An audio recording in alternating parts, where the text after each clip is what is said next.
Nous pouvons prêter notre attention là-bas. Je vais m'appesantir sur 4 formulaires. Le premier formulaire concerne l'aménagement et l'ouverture des bureaux de vote et de paiement. Le deuxième formulaire concerne le déroulement des opérations et la clôture. Le quatrième formulaire concerne le dépouillement et l'affichage. Et le quatrième formulaire concerne les incidents.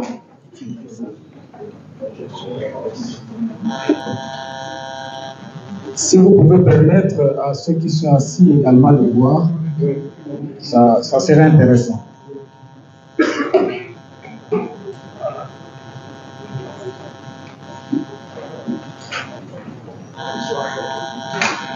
Comme vous le savez, la mission d'observation a mis en place un système de collecte de données et ce système devait fonctionner par les formulaires qui devaient être remis à nos observateurs pour la collecte de données sur le terrain. Et ces formulaires sont élaborés sur base de la loi, du cadre juridique, mais également des principes directeurs qui régissent les élections démocratiques. Et là, nous prenons quelques cas pour chaque formulaire. Pour le premier formulaire, nous citons les lieux où sont installés les bureaux de vote et de paiement. Notre loi électorale est claire là-dessus, sur les lieux où doivent être installés les bureaux de vote et de paiement. Et vous remarquerez qu'il y a 85% des bureaux de vote qui étaient installés à des endroits autorisés par la loi. Mais il se fait malheureusement que à certains endroits, dans les lieux de culte, qui sont des lieux prohibés, on a retrouvé également les bureaux de vote et de dépouillement. En ce qui concerne l'impression de la carte d'ouverture au démarrage d'aide, quand nous avons formé nos observateurs, nous avons eu la présence des agents de la CENI qui nous expliquaient le fonctionnement du dispositif électronique de vote, parmi lesquels l'impression de la carte d'ouverture au démarrage. Et donc, c'est cette carte qui donne accès au démarrage du dispositif électronique de vote pour commencer les élections. Nous voyons qu'à 86%, on a eu ce dispositif électronique de vote qui a été ouvert avec cette carte.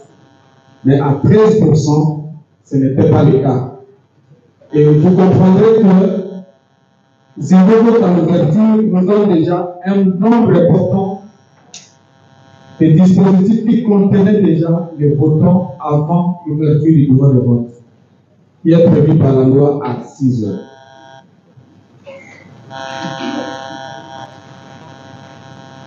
L'installation du bureau de vote et de dépouillement requiert un certain nombre de matériels qui doivent permettre le bon déroulement des opérations de vote.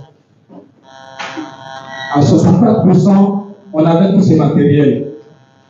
Mais il y a un pourcentage qui manque, il y a beaucoup de matériel qui manquait à certains endroits. Et vous pouvez le voir dans ce tableau. Il y a par exemple la liste des électeurs, il y a la liste des votants par dérogation, et ainsi de suite.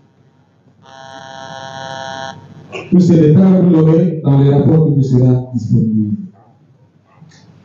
Quant à l'heure du vote pour le premier électeur, vous savez que notre loi précise le vote a lieu de 6h à 17h.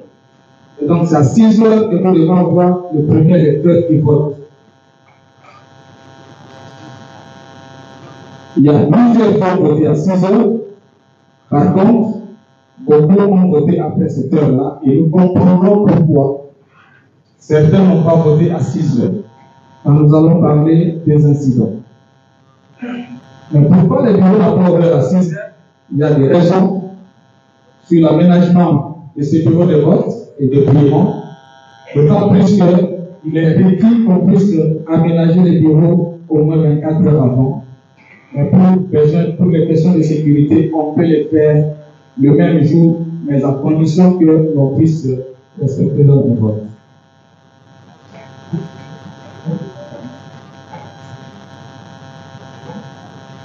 Les procédures d'ouverture des votes, c'est un élément important qui permet aux témoins, aux observateurs, aux journalistes de voir si les membres du bureau de vote ont respecté ces procédures. Il y en a plusieurs. Dans certains bureaux de vote, cela a été le cas. Dans d'autres, par exemple, ça n'a pas été. Et vous comprenez qu'il y a une logique, d'autant plus qu'il y a des bureaux de vote qui ont ouvert après. Et ça fait qu'il y a des procédures qui n'ont pas été respectées. Il y a des problèmes de dysfonctionnement de machines, des dispositifs électroniques de vote, et ainsi de suite. Le déroulement des opérations. La vérification de l'encre d'éligible. D'aucuns croyaient que c'était un geste insignifiant. Et pourtant, l'encre d'éligible répond à un principe directeur des élections démocratiques. Une seule personne, une seule voix. L'unicité du vote. À 90%, il y a une vérification de l'encre d'éligible par les membres du bureau de vote. Et après ces 6,7%, il n'y a pas cette vérification. L'impression de la carte, la signature de la demande du bureau de vote, la réclamation des contestations par les témoins. Je vais m'appesantir sur les réclamations et contestations. Il est demandé aux témoins, quand ils ont une réclamation ou contestation, qu'ils fassent, qu'ils les signalent auprès des membres du bureau de vote, qui vont les prendre en compte dans le PV. Et vous verrez qu'à 36,23%, les réclamations pour la plupart des cas ont eu lieu, mais à 18%, ça n'a pas été pris en compte par les membres du bureau de vote et des députés. À la clôture du bureau de vote, il y a l'impression de la carte de clôture. À 90%, plusieurs bureaux de vote ont imprimé cette carte de clôture. Mais à 8,8%, il y a des bureaux de vote qui n'ont pas imprimé cette carte de clôture. Parlant du dépouillement. Déjà à l'ouverture du bureau de vote, les membres du bureau de vote doivent montrer sur leur était resté sans bulletin de vote. Donc, l'urne était vierge. Et à la clôture du bureau de vote, quand on va commencer le dépouillement, on va vérifier si l'urne avait encore les scellés. Et à 94%, on a constaté que l'urne est restée scellée. Mais on ne peut pas négliger le fait qu'à 5,8%, l'urne n'est pas restée scellée. Et vous comprendrez que le numéro scellé a changé selon la graphique que vous voyez là-bas. Et ceci a comme conséquence au niveau des résultats issus du dispositif électronique de vote ainsi que les dépouillements manuels. À 87%, il y avait conformité, mais à 6%, il n'y avait pas conformité.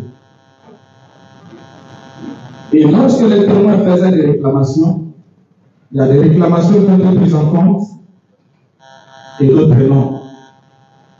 Et le rapport, il est là. Il y a eu également l'interdiction de l'opération du dépouillement, comme cela a été le cas pour l'opération du déroulement de vote. Et à 78%, on montre que le dépouillement a eu lieu normalement. Par contre, à 16%, il y a eu cette interdiction, et pour les raisons que nous allons évoquer tantôt.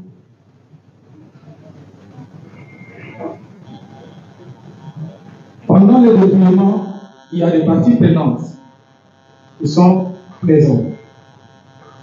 Outre les membres du bureau de vote et de dépouillement, il y a les témoins, il y a les observateurs, il y a également les journalistes, mais aussi 5 électeurs choisis par le président du bureau de vote parmi les derniers votants.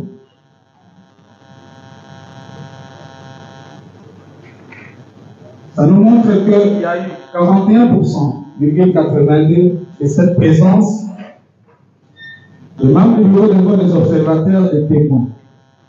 Mais à 36,1%, il y a d'autres qui ont manqué, d'autres parties prenantes qui n'étaient pas là. Comme vous le voyez de l'autre côté. Mais après le dépouillement, il y a la constitution des prix. Et comme vous le savez, ces prix doivent servir à d'autres parties prenantes qui interviennent dans les contentieux. Il y a la présence des témoins. On suppose qu'ils doivent être là pendant le déroulement de tout le processus. C'était à 66%. Mais à 15%, il y avait absence de témoins. Il y avait également le refus d'accès au bureau de vote pour qu'ils ne prennent pas part à ces opérations. Nous passons directement aux incidents.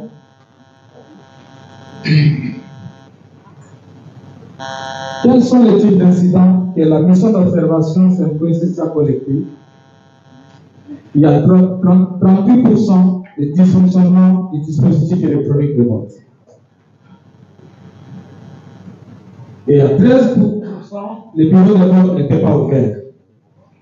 Les raisons, vous les aurez dans les documents qui seront à votre disposition. Il y a eu des cas de violence. Il y a eu des cas d'arrestation.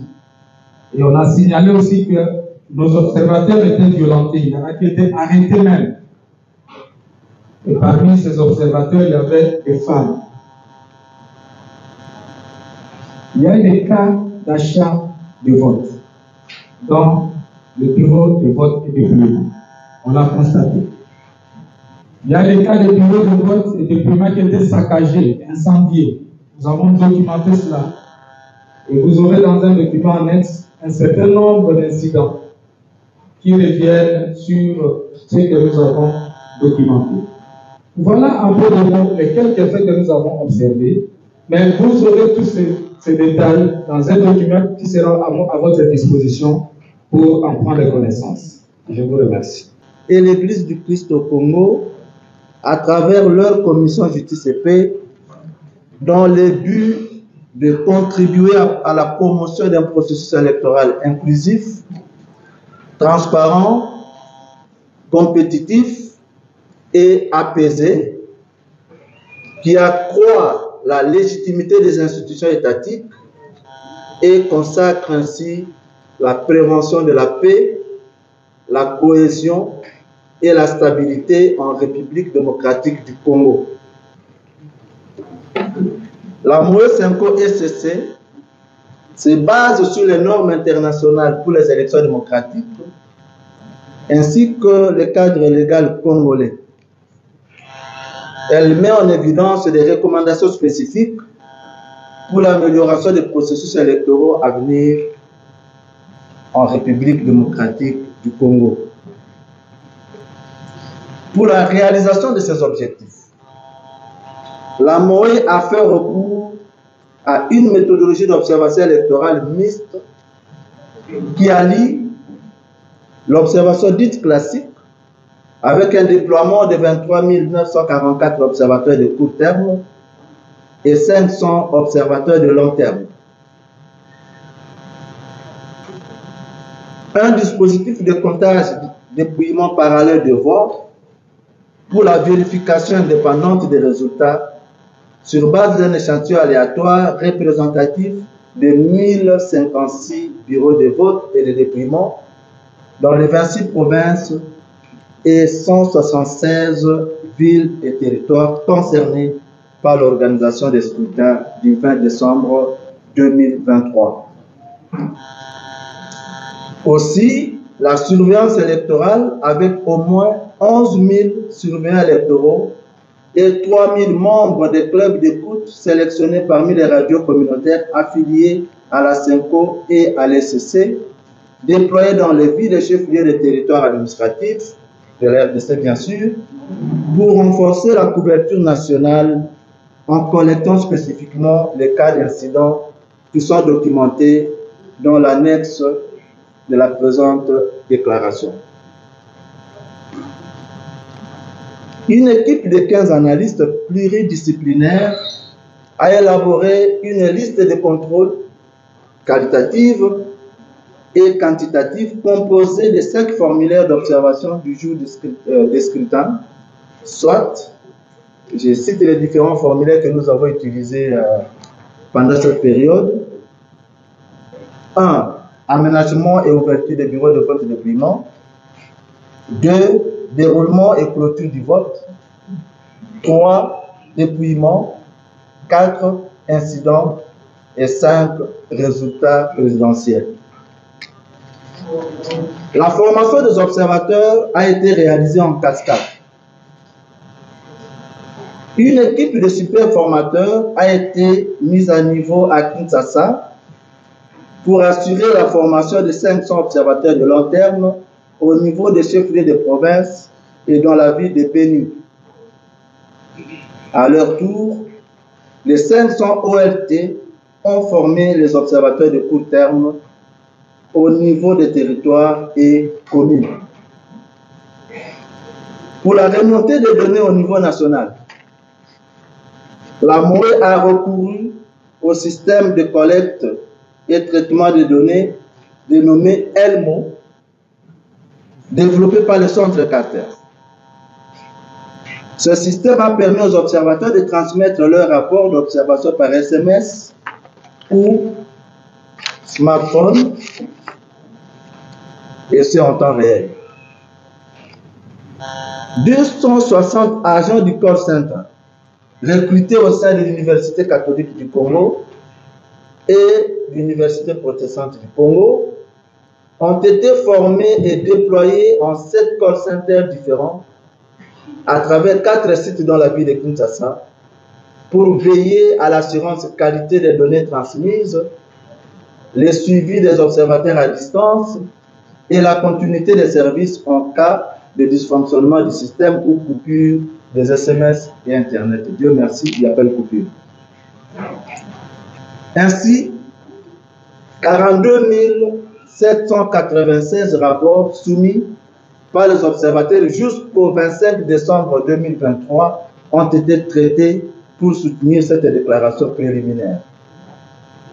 Donc, les données que nous allons présenter ici, c'est celles que nous avons collectées jusqu'au dimanche, parce qu'il fallait avoir quelques jours pour traiter chacune des données, les 42 000 et quelques, et se rassurer qu'on avait les bonnes données sur base desquelles on pouvait écrire cette déclaration préliminaire. Les équipes des agents du call center continuent à collecter des rapports d'observation qui n'avaient pas été soumis avant cette date, en vue du rapport final d'observation électorale de la MOE 5 SCC pour ce cycle électoral. Pour l'aménagement du territoire, 8 788 rapports ont été traités. Déroulement des opérations de dépouillement, 6 758. Déroulement et clôture des opérations de vote, 6 950. Incidents, 5 407. Résultat présidentiel, 14 893. Total général, 42 796. La MOE 5 SCC a en outre mis en place une chambre de veille dont le rôle était de suivre de près l'évolution des scrutins et de communiquer sur le déroulement des opérations électorales les jours du scrutin et de mener en temps réel des plaidoyers auprès des parties prenantes concernées en vue, le cas échéant, de remédier aux incidents signalés. Voilà le petit mot introductif que nous avions à vous donner. À présent, nous allons continuer la cérémonie avec la présentation des faits qui vous sera donnée par le superviseur technique de la MOE, M. Joseph Bolessé. Je vous remercie.